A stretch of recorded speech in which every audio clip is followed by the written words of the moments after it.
Welcome back to the channel. I hope you all have had a great day. I do apologize for my last video. It was cut short, some technical difficulties. My camera died. Um, but today we want to talk a little bit about Xenfts, uh, do a sort of tutorial. Hopefully my camera doesn't die like the last video. These are exciting times for the Zen community. And Xenfts, we're going to talk a little bit about how they work, right? So many of you are familiar with NFTs, non-fungible tokens, right? These are tokens that have specifications unique to itself, right? Imagine a currency that is a different denomination, and so on and so forth, right? Um, what's unique about the NFT version that Zen has created is that it is allowing for the Zen cryptocurrency to be burned. We know that when there is a free cryptocurrency given out, we do start to get in some of the more rudimentary ideas of economics where, well, if everything was free, then it would have no value, right? You just kind of have it. It just kind of be free. But if there was scarcity introduced into it, then it becomes valuable to people because it is not accessible to everyone, right? And so ZenFTs is introducing now that concept into Zen, which coupled with it being a free cryptocurrency and idea, right, will create masses of people coming in, which creates network effect and value. But then a deflation in it, the scarcity, the rarity, that now makes it valuable at the same time, right? Perfect combination when you introduce uh, uh, opportunity on a scale like this, where everybody has access to it, yet it's valuable. Imagine if everybody had access to gold, but gold was still valuable. So let's get into the classes of these NFTs, right? Now that we understand what the purpose of these NFTs are, how do they work, and what can you do with them once you have them, right? What do they mean to the person who acquires them? Where's the value in it, right? Obviously, the value is tied up in the Zen cryptocurrency. The first class that you're going to be we're introduced to is called the Apex category. And this is basically uh, the total supply of the Apex Zen torn is less or equal to 10,000 Zen, right? Now, there are only 100 of these Zen cryptocurrencies, right? And I believe to be able to get one, if I'm not mistaken, you have to burn something like 10 billion Zen, which is around $50,000 or so, right? So the basic idea with this being, you're going to take that much Zen off the market, and there's only going to be 100 of these things, right? So they are extremely rare, again, tapping into that scarcity idea. Then you get down here to the limited edition, right, which is limited by time, 365-day issuance. Um, Users in possession are willing to burn Zen tokens for the privilege to mint one of the limited Zen FTs. So not limited by supply, but limited by time, right? And so these different classes of these NFTs, what are you going to be able to do with them, right? Also, I just want to put this up right out here real quick. Many of you all know I advocate for free cryptocurrencies. So when it comes to something like a ZenFT and kind of playing the game of burning them and then selling the NFTs, I'm not a big fan of NFTs and buying cryptocurrencies, right? And the basic idea behind that is that and this might fly over many of our heads, but currencies, right? The root word of cryptocurrency, currency. When I when I when I think of crypto, we mostly think of currencies, right? because we're thinking about how they impact us and how we distribute them on a day-to-day basis. But in understanding a currency that's marked at $1 has no more value than a currency that's worth $1 million. And I know that's hard for many of us to understand, but the value proposition is the same, that these currencies are used as mediums of exchange, right? The purpose of the currency is a type of transaction, right? Uh, Between people. Think of something like the barter system, where maybe thousands of years ago we would have bartered cattle for a bushel of corn, right? Uh, it would equal the same amount of cows for the corn. It really wouldn't matter the value of the underlying commodity, right?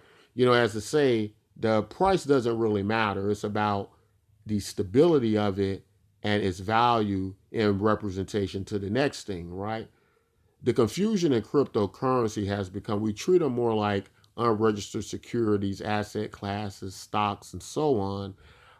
That's not a currency, and we run into a lot of issues with that, right?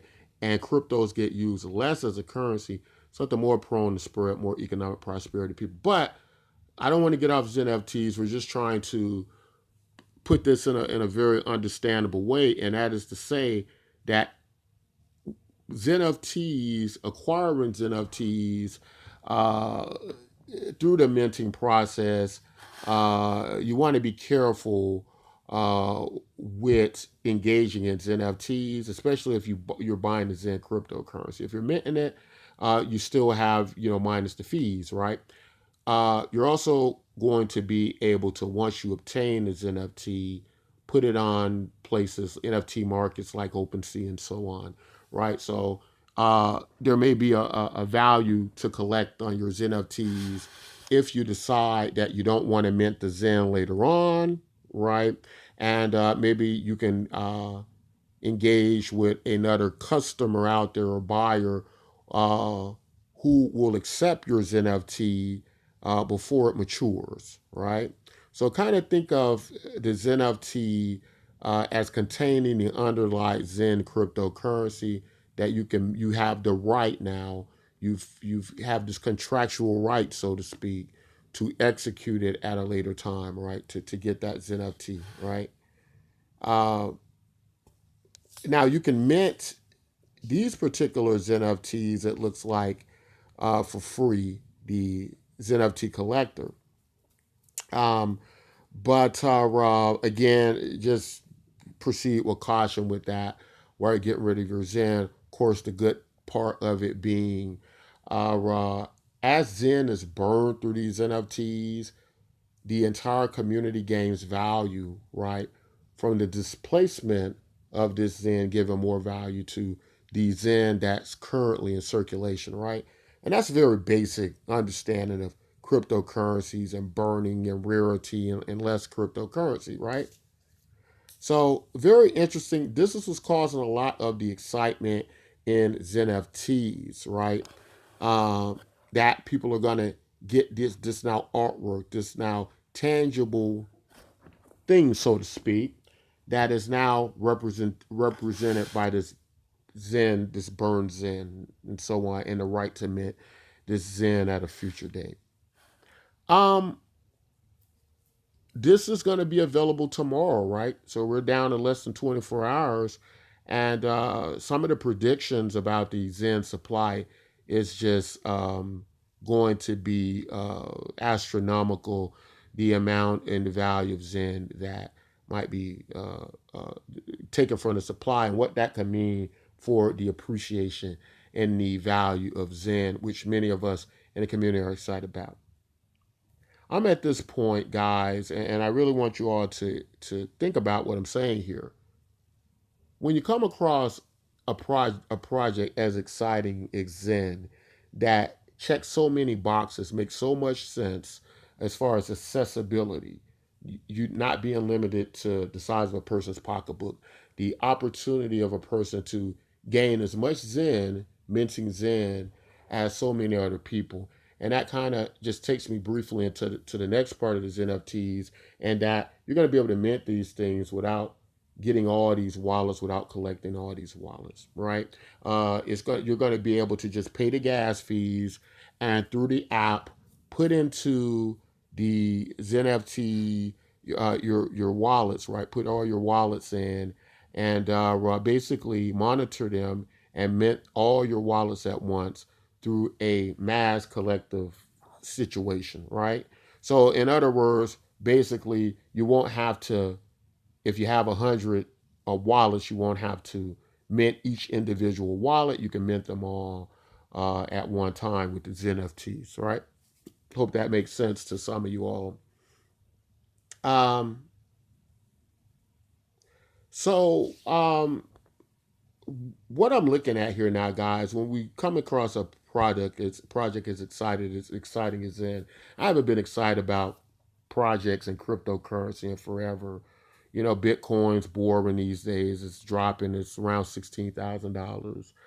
Um, Ethereum, pretty much the same thing. As far and as well as its complexities, as far as mass adoption, limiting people coming in because it's just too difficult to wallet interfaces for most of your average person.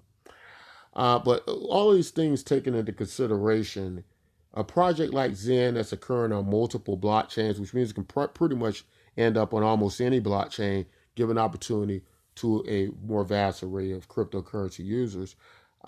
What's happening is the accessibility of Zen is growing, but Zen is almost like the perfect cryptocurrency because it's covering all the bases. My question to the crypto community is, with a product like Zen, is there a reason for many other cryptocurrencies to exist? Because what I'm seeing is like 90% of cryptocurrencies can go away because they're not even close. They almost become obsolete in comparison to Zen. And that's many cryptocurrencies, right? And unfortunately, I would even go so far as to say that's the Hex cryptocurrency as well, right? Because these projects depend a lot on a type of business like product, and not so much like a network use case based situation like what you get with Zen, which I believe in the future probably will function more like a currency as you go back to my earlier video that or earlier portion of the video that talks about the difference between a currency and how we've been treating cryptocurrencies like these kind of penny stocks, unregistered security, very, very high risk, lose all your money vehicles, right? And that's the truth, guys, right? Some of y'all completely understand what I'm saying. Some of y'all, maybe you need to watch the video a few times, let it sit with you a while. Uh, Most cryptocurrencies go out the window. In fact, all of them go out the window, with the exception of Zen. And I hate to say I'm a Zen maximalist, but I've become that now, simply looking at what's happening. Now, that said, the first proof of participation model that I think touched on many of the ideas and basis of Zen was Bitcoin MYK, a project I founded myself. And it's one I encourage you all to look into because I believe that Bitcoin MYK and the Zen cryptocurrency are going to be the only cryptocurrencies that matter